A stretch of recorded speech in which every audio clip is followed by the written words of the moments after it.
नमस्कार, आप सबका हमारे इस चैनल पर हार्दिक स्वागत है।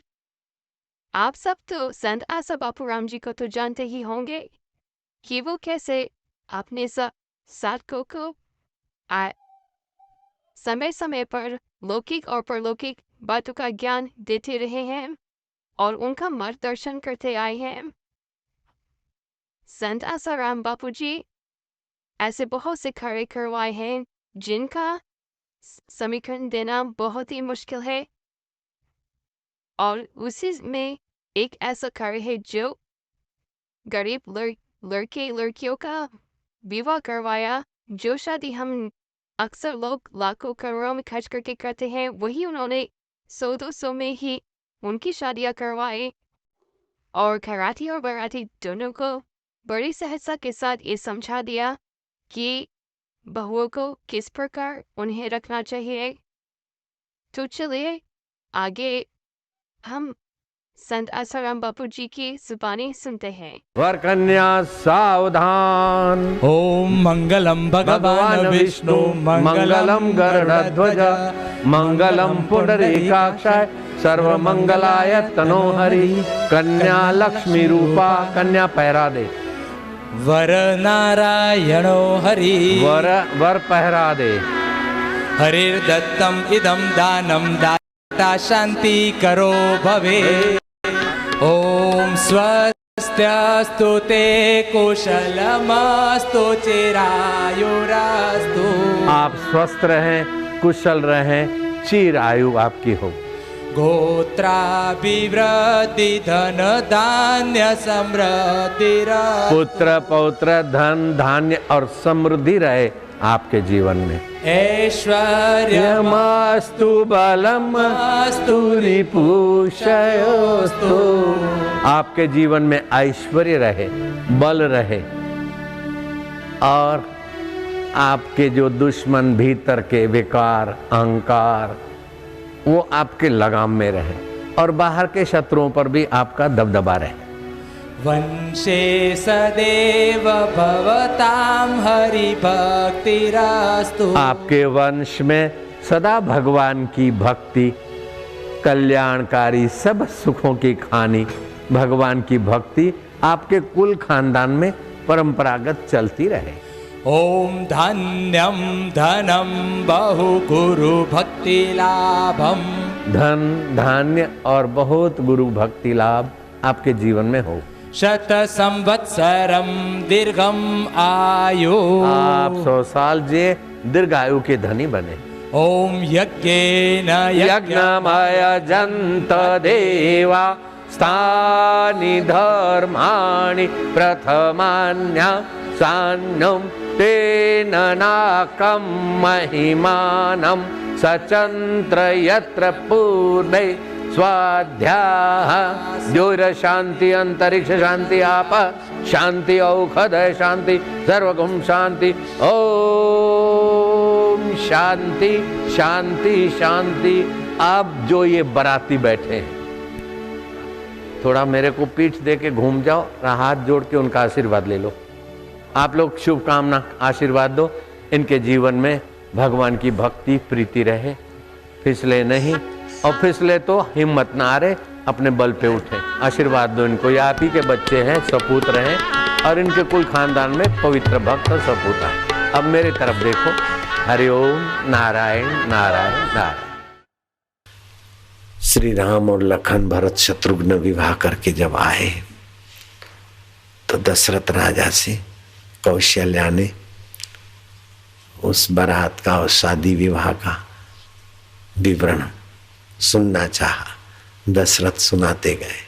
सुनते सुनते कौशल्या जी पूछ बैठी कि आपने और विशेष क्या देखा, आपको कौन सी बात आपके हृदय में गहरी उतरी, और जनक ने हमें क्या दिया, जनक के यहां से आप क्या लाए। तो दशरथ के आंखों से झरझर आंसू झरने लगे। क्षत्रिय कई कई देश पर चढ़ाई करने वाले, कई कई राजा को हराकर उनकी कन्या विवाह में लेने वाले। ऐसे वीर बहादुर रघुकुल के दीपक राजा अयोध्या नरेश, मेरी अवज्ञा क्या हो गई, क्या गलती हो गई कि आप जैसा वीर, खुशी के प्रसंग में आंखों से झरझर आंसू। महाराज क्षमा करें, कोई अवज्ञा हो गई हो, कोई गलती से कुछ अनधिकार प्रश्न हो गया हो तो माफ करिए।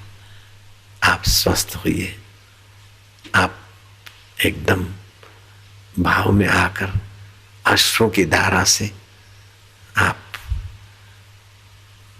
ये वस्त्र गीले कर रहे हैं पहुंच पहुंच के। महाराज क्षमा चाहती हूं, पानी पीछिए, देव स्वस्थ होइए। दशरथ पानी वानी पी के स्वस्थ हुए। महाराज कोई गलती से कैसा पूछ लिया हो तो माफ करिए।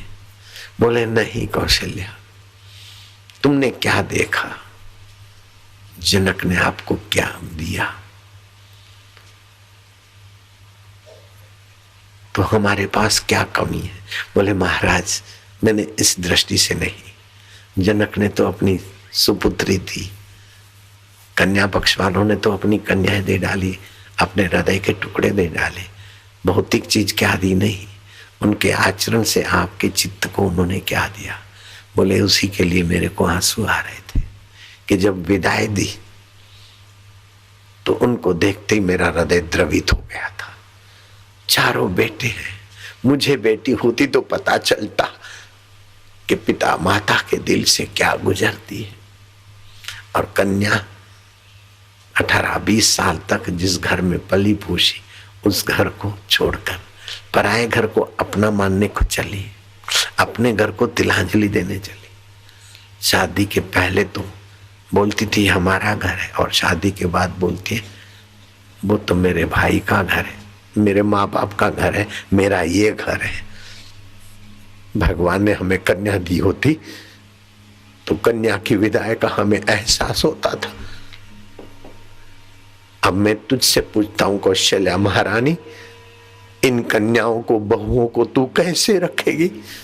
महाराज आप निश्चिंत रहिए, मैं अपनी बेटों की तरह रखूंगी, ये भी मेरे को बेटी है। नहीं कौशल्या नहीं, बेटों की तरह नहीं, इनको और नजीक रखोगी। हाँ महाराज मैं इनको आंखों की पलकों पे बिठा। बोले पलकों को नहीं, आंखों की पलकों की नहीं कौशल्या महाराज, आंखों के तारों की नहीं रखूंगी। पलकें तो तारों की रक्षा के लिए झुक जाती है, मैं तो पलकें बनूंगी और ये मेरी बहू है, मेरे आंखों की तारे होंगी। हाँ कौशल्या ऐसे ही रखना, इनको ऐसे ही रखना।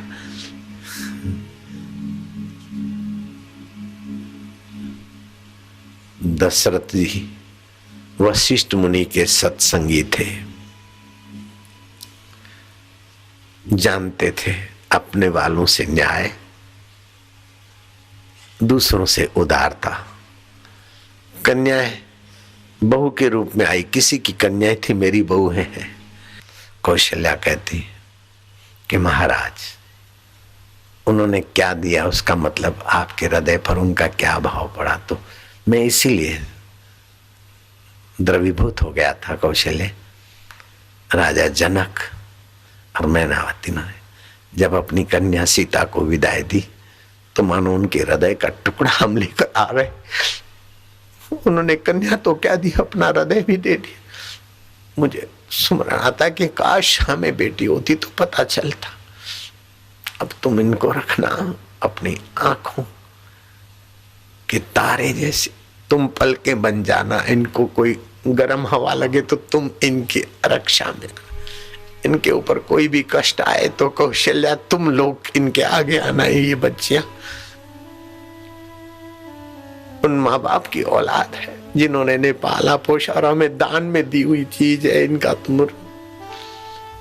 दशरथ के भाव भिने वचन कौशल्या और दो रानियां सब समझ गई। राम राज्य के बदले राम वनवास का बड़ा हादसा हुआ है अयोध्या में। और कैसा था, मंगल मना रही कौशल्या जी, सीता जी वैदिक विधि की व्यवस्था में लगी है, शहनाइयां बज रही है, जय जयकार हो रहा है, याज्ञिक ब्राह्मण यज्ञ कर रहे हैं, और एकाएक कैकेयी ने राम राज्य के बदले राम वनवास की बात छेड़ दी।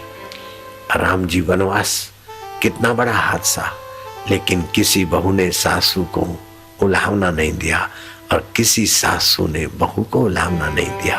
आपसी प्रेम में कहीं दरार नहीं पड़ी। ये वशिष्ठ महाराज के दबंग सत्संग का प्रभाव था। और मेरे सत्संगी भी,